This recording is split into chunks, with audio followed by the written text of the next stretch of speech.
let's talk about where you recorded this wonderful album. Yes, we recorded it at River Run in Potton. Yeah, with Dave Layton. Yeah, we did it all. We did all the drums. We did it over like 3 or 4 sessions. We did all the drums in January. Did like the bass and guitars. We did recorded some DIs and some prep work at mine. Ours. It's me and Tim lived together. And then we recorded a lot of that in one weekend. Did all the guitars live in a weekend as well, which sucked. I wouldn't recommend doing to anyone. Caused a lot of time to overdub later. But I guess that's why when bands record like 10, 15 track albums, they take more than 2 days to do all their guitars. I remember Neil was feeling pretty ill when he recorded the drums. You weren't feeling great when you recorded the guitar. No, I was feeling ill on the second day. I did like 4 really good songs on the first day and I was like, that's cool, I'll buzz through the next ones. I was pretty ill. But yeah, and then we did the vocals in a further weekend. There was like a recurring theme of like doing a lot of the recording in River Run with the nice mics. And he's got a really nice room, and he's got a really good sense of what we wanted to do as well. He was really good help at. We wrote on the CD and all the credits and stuff that it was co-produced by Dave, and I'd agree with that. He was always really good at coming up with like, why don't you do it a little bit like that? Kind of the things that I think the benefit of working with someone like that who you kind of made friends with first, rather than like booking a studio blind or being told to go somewhere. And then we did all the vocals with Matt. Matt did a lot of like vocals with us. I was so excited to contribute some noise to the album. So excited. I was like, yes, please, anything. It was really good. It was really good. What's that? You've lost all the drum tracks? It was really good having Matt actually as another pair of ears to hear at that stage as well, because a lot of the instrumentation had kind of been done and he'd heard bits and bobs to like learn some of the tracks. When he came to the studio for the vocals, that was another set of brains that we could use. Yeah, like when people have brains plural. Sides of brains. Yeah, that was really good. It was a really fun experience, and he was nice, flexible, and So is it safe to say you met Dave through doing the Local Distortion live session? It is. Yes, it is. Extremely safe to say. Yeah. Because I don't think you knew him before, did you? I think you knew of his work. Yeah, I knew. Because of Camilo and stuff. Yeah, I knew people who. Seen his name. I knew people who knew him. And he was from similar bits of areas as me. Yeah. Growing up, but yeah, I didn't know him until we did that. He actually sings some vocals, doesn't he? He does. In one bit, we do this big group backing vocal where there are 3 of us singing some like weird choral parts, and we just did that like 5 times. Yeah. So like 15 voices, and a bunch of those are Dave's. Yeah, he came in. He just had a really good. He had a lot of really good ideas for, especially vocal harmonies. That was something he was pretty good at helping. Yeah, he was very good. Produce, especially because like a lot of because we did the vocals real quickly. It was really easy to wear out bits of my voice on purpose, which had to be re-recorded a bit later as well. But yeah, he was really good. We just he came up with a really nice idea, and we just went, "Oh, you should sing it as well. Just come on in." I'll just press space and record. Yeah. I'm not saying. Yeah. Yeah, we met him through mostly through you when we recorded the live session in his big live room. Yeah. It's great studio. Recommend it to anyone. Yeah. Definitely go there. Really good. Yeah, and it's pretty nice to get to as well. Potton's not so far away from Cambridge. Yeah, not at all. Yeah, but yeah, like you said, not many people kind of know about it, and no, that's true. And he's got. So I think he mainly concentrates on like Peterborough, North London, that type of area with bands. He's got a ton of experience with some really good people from his time earlier when he was in London for a bit as well. But yeah, he knows his stuff, and he speaks a good game and backs it up. Yeah. So was that like, obviously you were planning this album before that happened? what sort of made you think that was the best place to go for what you wanted?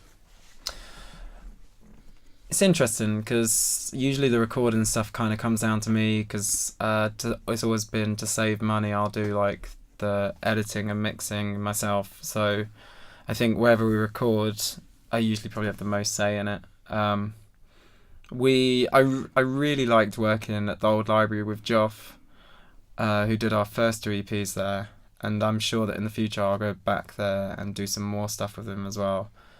But yeah, after working with Dave, because it was a lot closer than the old library. It's unfortunate if Joff's listening, because it's in Mansfield and it's kind of near. It's just geographically further away, and we had to bring up. We're at the point now where we've got a lot more of our own gear and stuff like that. And when we met Dave, and he was really nice and polite, and kind of he talked about a lot of the things that I thought, oh yeah, I could get on with this guy, and he sounds like the perfect person to record with, and he's real approachable about different sounds and working it out. So yeah, I guess a combination of meeting him through that live session we did with you and geography. Geography. Plus, I like the idea. I also like the idea that that we kind of had some connections there before as well with the guys from Camilo and Camilo. Someone the other day pronounced it as Cameo, and I thought, ooh. And I immediately thought, have I just been saying it all this time wrong? And they have not bothered to tell me. They get some other random sayings of that. Yeah. Camel toe. But yeah, he was. Yeah, I kind of like the way of it being connected. I have a real thing in my brain for continuity, so. Yeah, definitely. Which is also why when I said about Joff, I was like, we'll probably go back there again because something's nice about bringing the whole gang back together. Yeah, definitely. So yeah, let's talk about the album tracks. How many do you have for this one? 10. Mm-hmm. Yeah. One of them is 3 parts as well. Yeah, so the final 3 tracks on the album are actually kind of one song, but split into 3 parts. How long is it total? It's about 10, 11 minutes, I think, Nice. if you put it together. Yeah. But yeah, they are distinctly 3 parts. They were written for a while. They are, but they also definitely merge seamlessly into the next one. You can listen to it as one song. So it's a ballad. Yeah, definitely a ballad. Yeah, that's like a medley. Yeah. It's really weird because of the non-traditional makeup of everything that happened since we wrote the stuff for Go Figure. We probably wrote the stuff for Go Figure because, as I was saying at the beginning, we had Go Figure ready for a couple of months before it actually came out in that last January.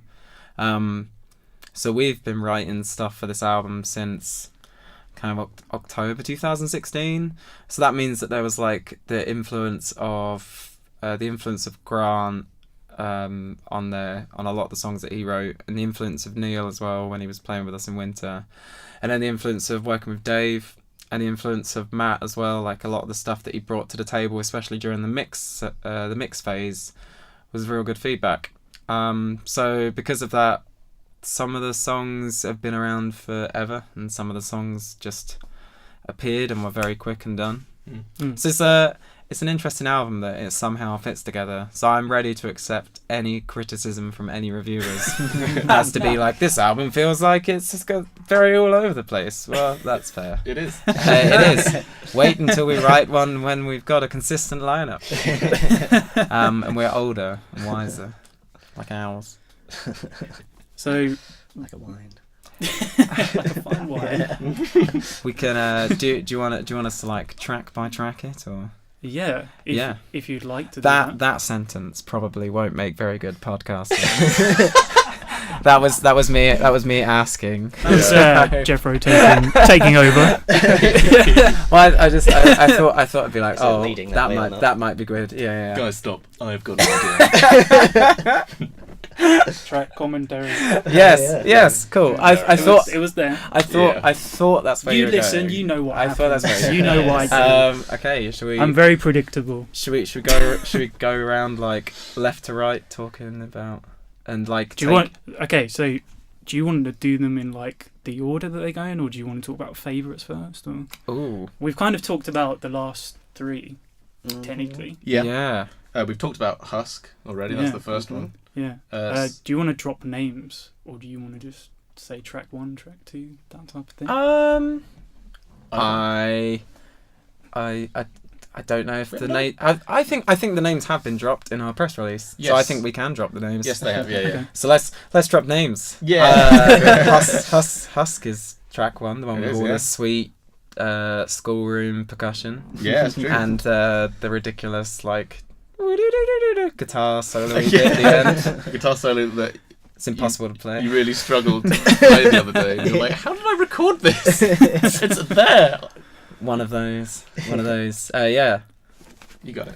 The next track 2 is Razor, which is an alternate version to the version of Razor that we released for Record Store Day. Interesting. On the red flexi disc. It's On repeat records. on repeat records, yeah. So it's the same recordings of instrumentation and vocals mostly, and just different mixes. Different. Jethro did a different vocal. He's shaking his head. Sorry.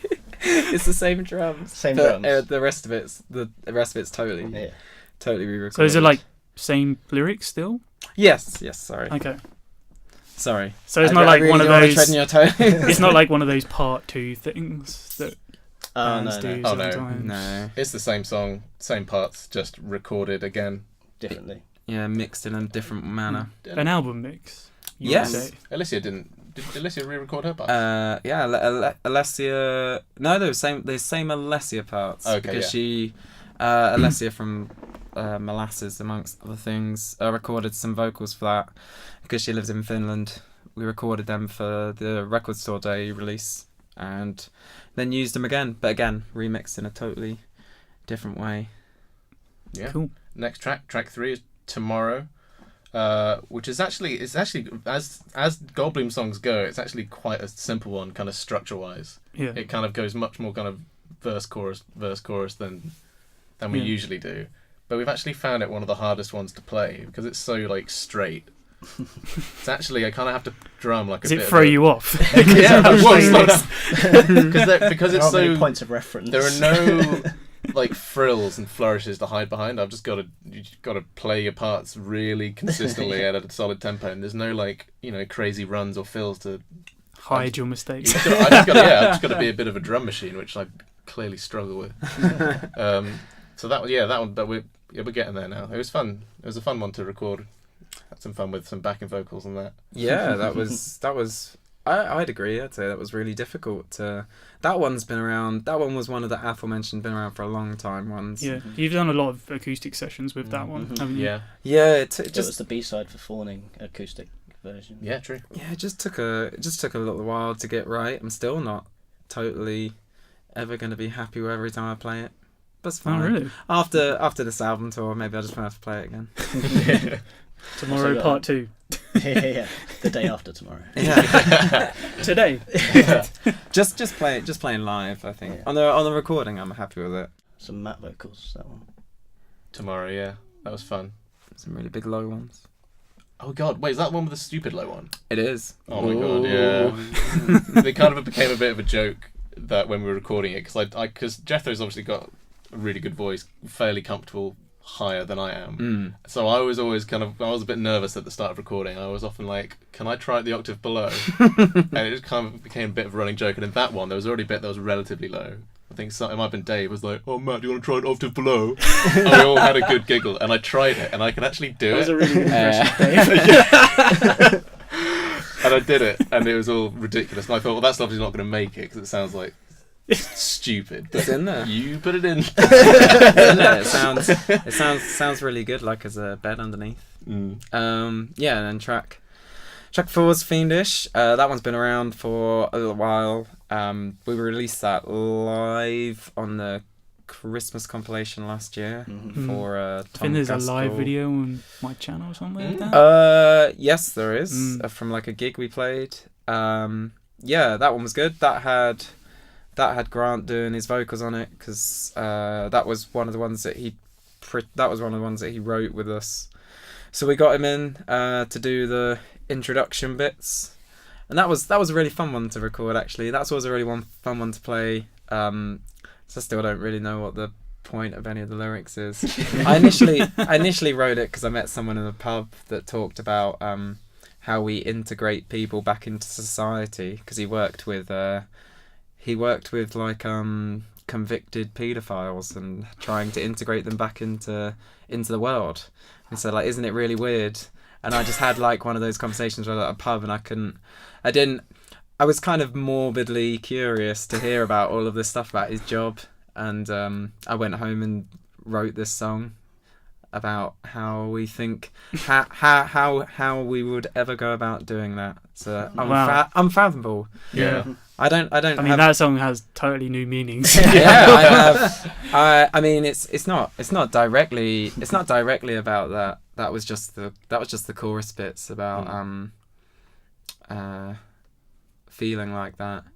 But yeah, no, it's a really interesting ethical conversation, and it prompted that nice chorus couplet, and then I just waffled around it. That song also has a really distinct tempo change between the first verse and the chorus. It really revs up. And my fear is that people aren't going to realise that it's meant to do that. And they're going to be like, well, this drummer needs to calm down. As soon as the drum comes in, the first thing I do is speed it up on purpose. Yeah. That's the first racket I make in that song. People are going to think, like, oh, this chump needs to get over himself. He's done.